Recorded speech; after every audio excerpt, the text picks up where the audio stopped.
Assalamualaikum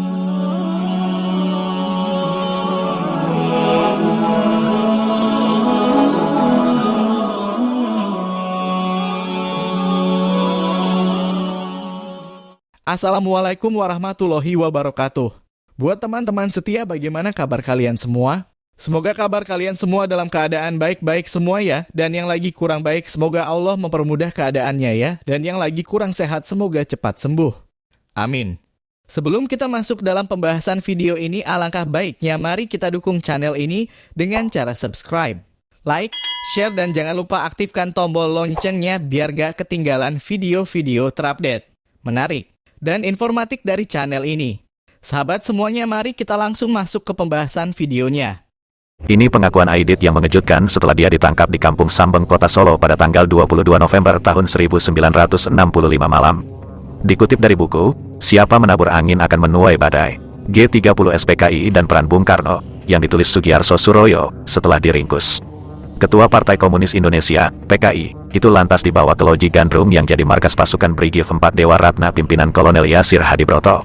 Di sana, Aidit langsung dihadapkan kepada Kolonel Yasir Hadibroto. Aidit sempat merengek kepada Yasir minta dibawa ke Jakarta untuk dihadapkan kepada Presiden Soekarno.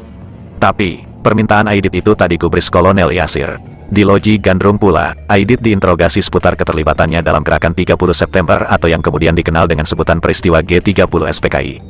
Menurut Sugiarso Suroyo dalam bukunya, selama dalam tahanan di Loji Gandrung, Aidit telah membuat pengakuan sebanyak 50 folio dan ditandatangani sendiri oleh Aidit. Pengakuan Aidit ini sebagian dimuat di harian berbahasa Inggris Asahi Evening News sebelum koran-koran di Indonesia sendiri sempat memuatnya. Tulisan itu merupakan kiriman dari wartawannya di Jakarta. Risuke Hayashi yang beruntung juga dapat memuat gambar Aidit bersama 3 orang penahannya. Seperti apa bunyi pengakuan Aidit tersebut soal keterlibatannya dalam gerakan 30 September yang telah membuat 6 jenderal pimpinan teras Angkatan Darat terbunuh? Ini sepenggal pengakuan Aidit ketika diinterogasi tentara yang menahannya di Loji Gandrung Solo. Dalam pengakuannya, Aidit menulis, "Saya adalah orang yang mempunyai tanggung jawab tertinggi pada peristiwa 30 September dan didukung oleh pejabat-pejabat PKI lainnya serta pejabat-pejabat organisasi rakyat di bawah PKI.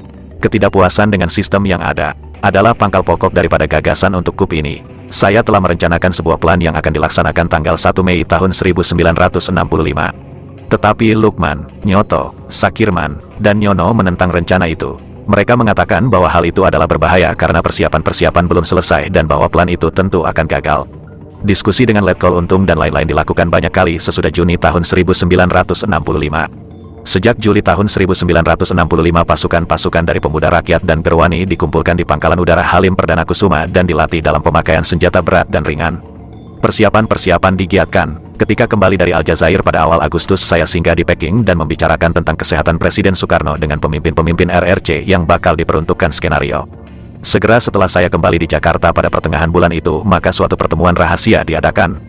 Pelaksanaan KUP dibicarakan dengan Lukman, Nyoto, Brigjen Suparjo, dan Letkol Untung, karena kami mempunyai info bahwa tentara atas perintah Menpangat Yani akan menggeledah PKI dan organisasi-organisasi yang berafiliasi. Karena dicurigai mempunyai senjata secara tidak sah, sehingga kami terpaksa mempercepat pelaksanaan KUP Deetat. Adalah pada tanggal 25 September kami memilih tanggal 30 September sebagai tanggal KUP. Ada usul-usul supaya KUP dilaksanakan tanggal 5 Oktober pada hari Angkatan Perang. Akan tetapi tanggal dipercepat karena detail-detail daripada rencana KUP mulai bocor keluar. Tapi petinggi PKI lainnya, Nyoto ketika diwawancarai wartawan asing usai dia menghadiri sidang paripurna Kabinet Dwikora pada tanggal 6 Oktober di Istana mengatakan, hubungan PKI dengan gerakan 30 September dan pembunuhan jenderal-jenderal Angkatan Darat tidak ada. Saya tidak tahu suatu apapun sampai sesudah terjadinya. Begitulah yang dikatakan Nyoto kepada wartawan Risuke Hayashi dan Tokebiko dari Asahi Shimbun yang mewawancarai usai dia menghadiri rapat kabinet di Istana pada tanggal 6 Oktober tahun 1965. Dalam wawancara dengan wartawan Jepang itu, Nyoto juga mengungkapkan bahwa ketika peristiwa G30 SPKI meletus, ia sedang ikut dengan Subandrio bersama jenderal-jenderal dari AURI, dan Angkatan Kepolisian Republik Indonesia dalam perjalanan ke Sumatera. Saya terkejut ketika di Pangkalan Berandan mendengar peristiwa itu, kata Nyoto. Nyoto juga menegaskan bahwa gerakan 30 September adalah peristiwa intern Angkatan Darat. Nah, dalam interogasi di Loji Gandrung pada tanggal 22 November tahun 1965, pernyataan Nyoto yang diungkapkan dalam wawancara dengan wartawan Jepang pada tanggal 6 Oktober tahun 1965 itu juga dikonfrontir kepada Aidit. Ditanya mengenai pernyataan Nyoto, Aidit mengatakan, saya telah memerintahkan Wakil Ketua II Nyoto ke Sumatera karena saya percaya bahwa ia akan sanggup membujuk rakyat Sumatera ke arah cara berpikir kami.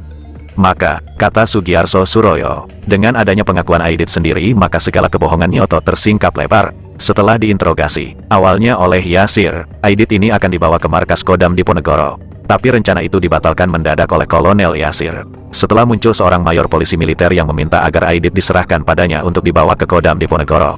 Yasir merasa curiga, tapi ia tetap membawa Aidit seolah-olah memang akan dibawa ke markas Kodam Diponegoro. Lalu Aidit pun dibawa keluar dari gedung Loji Gandrung. Mobil jeep si Mayor CPM yang sempat meminta kepada Yasir agar Aidit dibawa olehnya jalan duluan. Sementara jeep yang membawa Aidit dengan Yasir ada di dalamnya mengekor di belakang.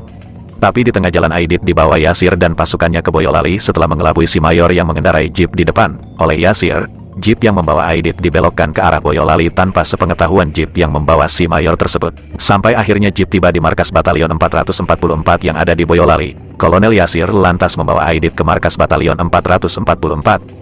Setelah tiba di markas tentara itu, Yasir meminta anak buahnya agar mencari sumur di sekitar markas. Sementara Aidit disuguhi kopi dan rokok. Setelah sumur diketemukan, Kolonel Yasir memerintahkan anak buahnya untuk membawa Aidit ke lokasi sumur yang letaknya tak jauh dari markas tentara tersebut. Di sekitar sumur, 4 anak buah Kolonel Yasir sudah siap dengan senjata terkokang. Melihat itu, Aidit panik, wajahnya pucat pasi. Aidit tahu, sebentar lagi nyawanya akan melayang. Dia tahu akan dieksekusi. Dengan wajah panik dan pucat pasi, Aidit sempat menggertak Kolonel Yasir. Ketua PKI itu mengingatkan Yasir bahwa dirinya adalah seorang Menko dan juga wakil ketua MPRS. Aidit menggertak bahwa yang dilakukan Yasir itu tak pantas bagi seorang pejabat negara. Tapi gertakan Aidit tak mempan. "Apa ini sumur? Untuk apa?" tanya Aidit pada Kolonel Yasir. Mendengar pertanyaan Aidit, dengan suara penuh tekanan emosi karena mengingat terbunuhnya Ahmad Yani, Kolonel Yasir mengingatkan ketua PKI itu. Yasir mengingatkan Aidit soal pembunuhan yang dilakukan komplotan G30 SPKI terhadap para jenderal Angkatan Darat, terutama Ahmad Yani, mantan atasan langsung Yasir saat di Banteng Rider. "Saya mengerti Pak, dan kalau Bapak mau tahu sumur ini untuk apa, ini buat Bapak. Bapak tahu bukan kalau Pak Yani juga dimasukkan sumur seperti ini?" Begitu jawaban Yasir kepada Aidit. Mendengar jawaban Yasir, wajah Aidit kian pucat. Ketua PKI itu sadar, jika dia sebentar lagi bakal dieksekusi seperti para jenderal yang dibunuh di lubang buaya. Malaikat maut sebentar lagi menjemputnya. Karena tak bisa lagi membujuk Yasir, Aidit pun minta waktu sebentar untuk berpidato. "Jangan tergesa-gesa, saya mau pidato dulu," kata Aidit. Kolonel Yasir mengabulkan permintaan terakhir Aidit. Ketua PKI itu pun lantas berpidato. Saat Aidit berteriak hidup PKI, Yasir yang sudah jengkel menarik pelatuk senjata AK-47. Bunyi peluru memecahkan keheningan subuh. Tubuh Aidit pun roboh diterjang berondongan peluru. Nyawa ketua umum PKI itu pun berakhir di tepi sumur. Setelah itu mayatnya dimasukkan ke sumur tersebut. Di atas mayatnya itu, para tentara menindihnya dengan sejumlah batang pisang yang ditebang, kayu-kayu kering, dan tanah, lalu membakarnya untuk menghilangkan jejak. Betapa marahnya Kolonel Yasir kepada Aidit yang dianggapnya bertanggung jawab atas kematian 6 jenderal pimpinan Angkatan Darat terutama Ahmad Yani, mantan atasannya langsung di Banteng Riders. Tergambarkan dari pengakuannya ketika hadir dalam rapat di Pendopo Kabupaten Temanggung, Jawa Tengah. Dalam buku Aidit, Dua Wajah di Panusantara, yang susun tim Tempo dikutip peristiwa sebuah rapat yang dipimpin Kolonel Yasir di Pendopo Kabupaten Boyolali yang dihadiri Tamam Saimuri. Tamam ketika itu adalah seorang tokoh pemuda Nahdlatul Ulama. Tamam masih ingat dalam rapat digelar pada suatu malam tahun 1965 ini. Kolonel Yasir mengumumkan pada yang hadir dalam rapat, bahwa pasukannya telah menembak mati Aidit beberapa hari sebelumnya. Eksekusinya subuh-subuh, begitu kata Kolonel Yasir dalam rapat tersebut seperti diingat Tamam saat diwawancarai tim Tempo. Tamam juga masih ingat, saat itu di hadapan para peserta rapat, Kolonel Yasir memperlihatkan jam tangan yang dipakainya.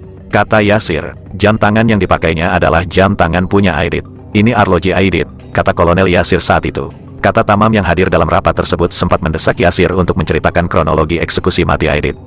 Didesak seperti itu, Kolonel Yasir pun menjawab bahwa Aidit mati setelah diberondong peluru dari senapan serbu AK-47. Dia diberondong senapan AK sampai habis 1 magasin. Begitu jawaban Yasir Asir yang diungkapkan dalam rapat di Pendopo Kabupaten Boyolali pada tahun 1965. 1 magazin habis untuk mengakhiri nyawa Aidit. Menggambarkan betapa marahnya Yasir ketika dia mengeksekusi si ketua PKI.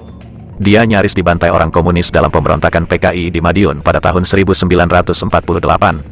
Lalu, atasannya Ahmad Yani terbunuh dengan keji. Maka meledaklah kemarahan Yasir di Boyolali. Oke guys, sampai di sini dulu video kita kali ini. Terima kasih atas perhatiannya dan terima kasih atas waktunya untuk menonton video ini dari awal hingga akhir. Semoga kalian semuanya diberi kemudahan dalam segala urusan dan Tidak lupa semoga diberi kesehatan sama Allah Subhanahu wa Ta'ala, dan jangan lupa kalau video ini bermanfaat, mari kita beri support channel ini dengan cara subscribe, like, dan share biar kita tetap semangat buat kontennya. Oke guys, terima kasih atas semuanya. Bye-bye.